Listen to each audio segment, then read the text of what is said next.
Bonjour à tous, nous commençons notre nouvelle série de vidéos autour des églises et cathédrales de Russie par la cité de Vladimir et la très prestigieuse cathédrale de l'Assomption de la Bienheureuse Vierge Marie. Lors de son règne dans la toute nouvelle capitale de la principauté de Vladimir Souzdal, le grand prince André Bogolyubski voulait faire de cette ville une cité religieuse de la plus haute importance. À ce titre, il décida donc la construction de 1158 à 1160 d'une somptueuse cathédrale. D'une hauteur de 32 mètres, la cathédrale était dès lors, à cette époque, plus imposante que les plus grandes de Russie, à savoir les cathédrales Sainte-Sophie de Kiev et de Novgorod. Cependant, cette toute nouvelle cathédrale connut une histoire assez mouvementée. Dès le 13 avril 1185, un grand incendie qui ravageait la ville se propagea jusqu'à la cathédrale. L'incendie fut tel que toutes les choses précieuses au sein de la cathédrale, les lustres, les lampes et vases en argent, les vases en or, les habits et ornements des prêtres, les icônes, les pierres précieuses, tout fut réduit en cendres. L'année suivante, le grand prince Vsevolod III, dit le Grand-Nid, décida la reconstruction de la cathédrale, mais en augmentant considérablement sa taille, passant de 3 nefs à 5 nefs. Néanmoins, un nouveau désastre ne tarda pas à arriver quelques décennies plus tard.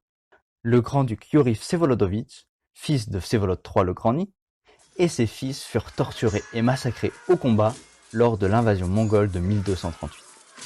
Mais ce n'est pas tout.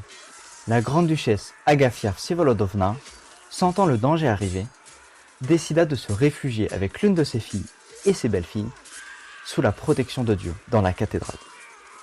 Elles adoptèrent même la tonsure monastique pour échapper au massacre, mais en vain.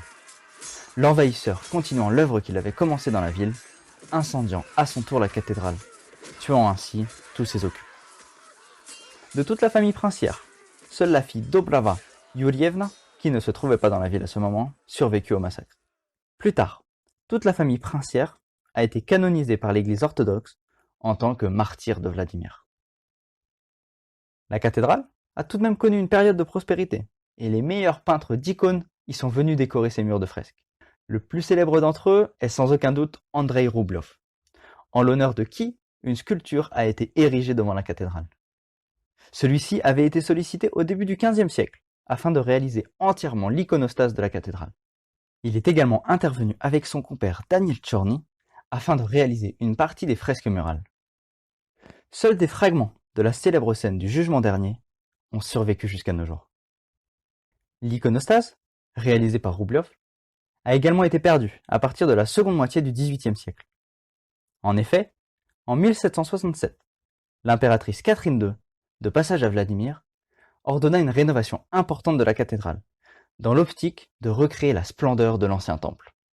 À ce titre, elle ordonna le remplacement de l'iconostase pour un nouveau de style baroque. Enfin perdu, l'iconostase ne l'a pas été tout à fait. Une partie de l'iconostase de Roubliov se trouve aujourd'hui exposée dans la galerie d'art Tretiakov à Moscou. Néanmoins, si ces événements ont fait perdre un peu de cachet historique à la cathédrale, elle n'en reste pas moins pleine de charme, et si vous passez par Vladimir, vous ne pouvez pas ne pas vous y arrêter.